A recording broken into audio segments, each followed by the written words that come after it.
Among the Asian countries and cities, Hong Kong to many has had one of the most impressive transformations to become one of the most major economic hubs in the region and the world. With its location along the South China Sea, historically it often has been a gateway to China for many traders and business folks. As a major financial and trade hub, Hong Kong is also one of the most important aviation hubs in the region. While the modern Chek International Airport currently serves as the city's air hub, there is a long history of aviation from the city's time as a territory of the British to the present as a special administrative region to the People's Republic of China. While the most famous or rather infamous part of that history is the checkerboard approach into Runway 13 of Cathay Airport, this video will take a look at the history and evolution of Hong Kong's airports from Cathay to Chek. The story of Hong Kong's emergence to become an aviation hub in the region actually starts nearly a century ago. In the early 1920s, two businessmen were planning to reclaim land to develop a residential housing development in the area where the location of Cathay Airport would be. However, the company failed and the British territorial government would eventually take over the land, and thus they sensed the opportunity to build the airport for the city there. While originally never intended to be an airport, the city's aviation history, specifically airport developments, would begin here. Though their business venture failed, the first major airport for Hong Kong would be named after the two businessmen, Sir Ho Kai and Ao Tak, and the first flight at the Cathay Airport would be recorded on the Chinese Lunar New Year's Day in 1925. With a unique location along Kowloon Bay, with some mountains just a few kilometers north of the airport, some of the first tenants included flying schools and the British Air Force. Eventually, more facilities were built by 1935, including the first control tower for the airport. The following year, on March 24, 1936, Cathay reported the first regularly scheduled commercial airline flight, with the arrival of an Imperial Airways flight from Penang in current-day Malaysia, but at that time it was under British Malaya. Soon, the Cathay Airport would begin receiving flights from North America with the likes of Pan Am, along with some airlines operating flights to mainland China. This would continue until World War II happened, and under the Japanese occupation of the city, the airfield actually had 2 runways in use. In the post-World War II recovery period, the airport would be back in the hands of the British. Meanwhile, 2 pilots, Roy Farrell and Sidney DeCanso, launched a new airline operating cargo flights between China and Australia in 1946. However, after getting into legal trouble in the new airline, they shifted their base to Hong Kong. That airline would eventually become a hometown airline of Hong Kong, which today we now know as Cathay Pacific, which would be a major contributing factor to the growth of Hong Kong Airport, then Cathay, as a major air hub in the region.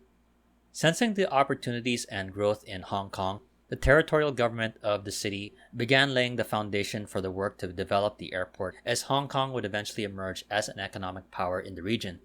Cathay Airport would be officially named Hong Kong International Airport, and the northwest-southeast runway, Runway 13 and 31, was built in 1958, with an initial length of around 2,529 meters. With the construction and opening of that runway, the infamous checkerboard approach into Runway 13 was born. Known to pilots and aviation geeks alike, the approach took the aircraft over Kowloon, along the mountain north of the runway before taking a hard right turn in before shortly landing on the runway. Prior to the installation of more modern navigational equipment, pilots would need to see the runway when they were over the area of the island of Cheung Chau, and for the final turn there was the famous checkerboard along a hill near the runway. Add to some inclement weather, and it is one of the hardest approaches at the time, and during the tenure as Hong Kong's airport, there were some incidents with the major factor being the difficult approach. While pilots would be trained extensively for operations at the airport, the passenger terminal for the airport was built in 1962, and work began on reclamation for the eventual extension of the runway to over 3,390 meters to accommodate the modern large aircraft that were being built. Hong Kong's air traffic would eventually continue to grow into 1980s and 1990s, and with the city becoming an important trade hub, it would be the busiest air cargo hub in the world. Along with that, it was the 3rd busiest airport in the world by its peak in 1996, handling over 30 million passengers per year. Meanwhile, with the urban growth around the airport, it wasn't a great time for anyone living near the area, constantly living under the roar of arriving aircraft, which while the pilots were highly trained, the approach is still considered a very dangerous one. These factors were the major contributing reasons why a new airport development was eventually started and built to replace Cathay Airport as the city's aviation hub. While the problems at Kai Tak eventually started to mount, Hong Kong city planners were already starting on the development on the next airport for Hong Kong as early as the 1970s. While several locations were being considered, the one singled out location was on the island of Chek just 30 kilometers west of the city and just off of Lantau Island. It was the perfect location for the new airport given that it was away from the major urban developments, which would open the opportunities for 24/7 operations. After a few decades of deliberations and studies, the development of the airport had a deadline to be built by January 1997, just a few months before the Hong Kong handover from the British to China. Construction of the airport would eventually begin in 1991, along with the large-scale land reclamations and the flattening of two islands, Chek Lap Kok and Lam Chau, the Ching Ma Bridge, providing the much-needed connection to the city center.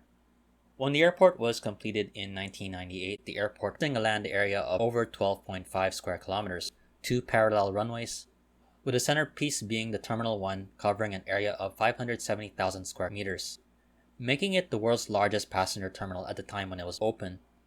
In terms of the overall investment, the airport was built at a cost of around 155 billion Hong Kong dollars, or roughly 20 billion US dollars.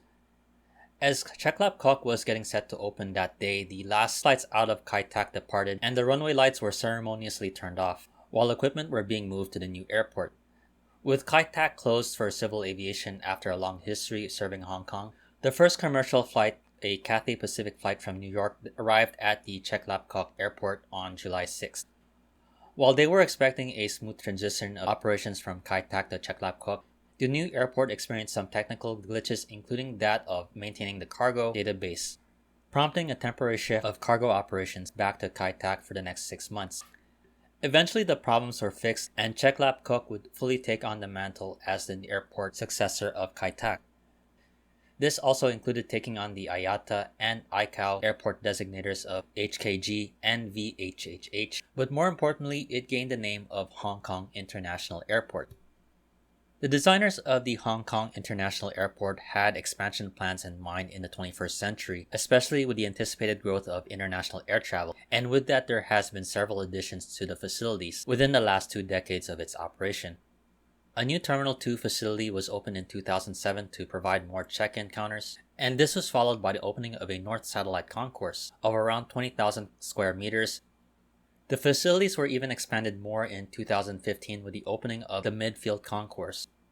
As Hong Kong is one of the main hubs of the Pearl River Delta area, it is connected to the nearby Macau and mainland China with the Hong Kong-Zhuhai Macau Bridge, which opened in 2018.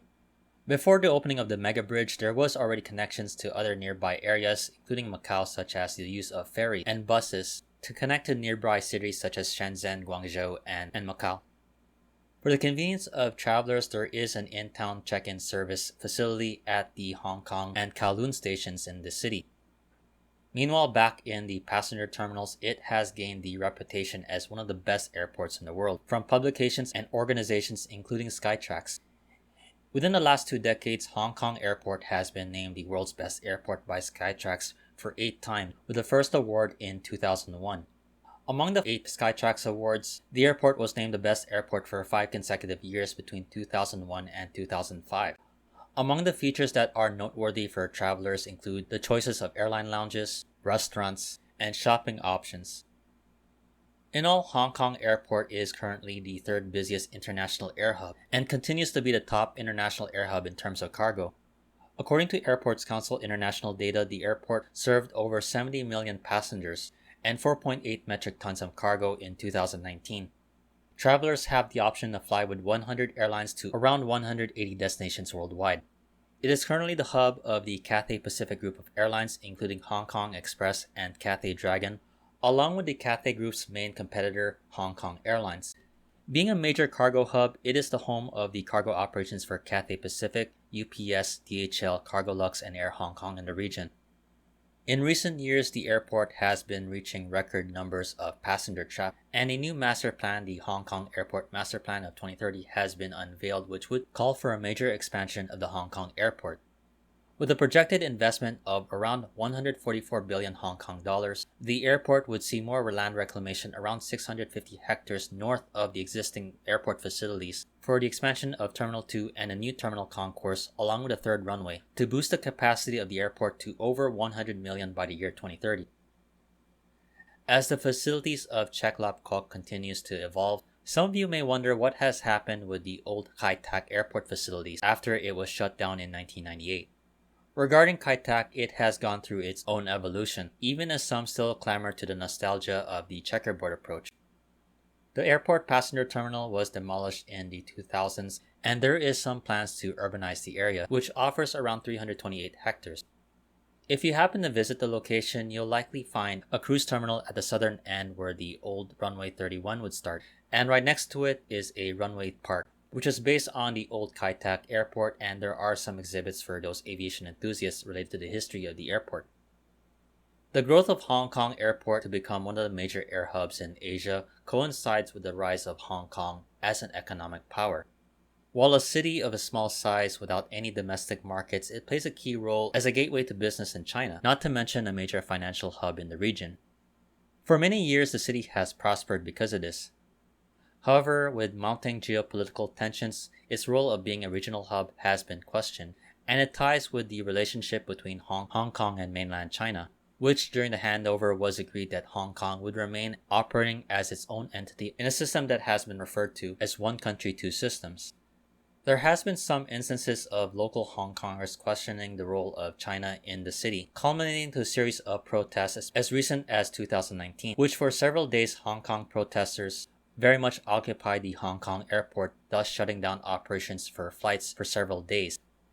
With that in mind, the future of Hong Kong as an air hub and the business hub in the region will be heavily dependent on what happens in between the relationship between mainland China and the city, as well as the perceptions of many foreign firms who do business in Hong Kong if the situation is good or bad for them.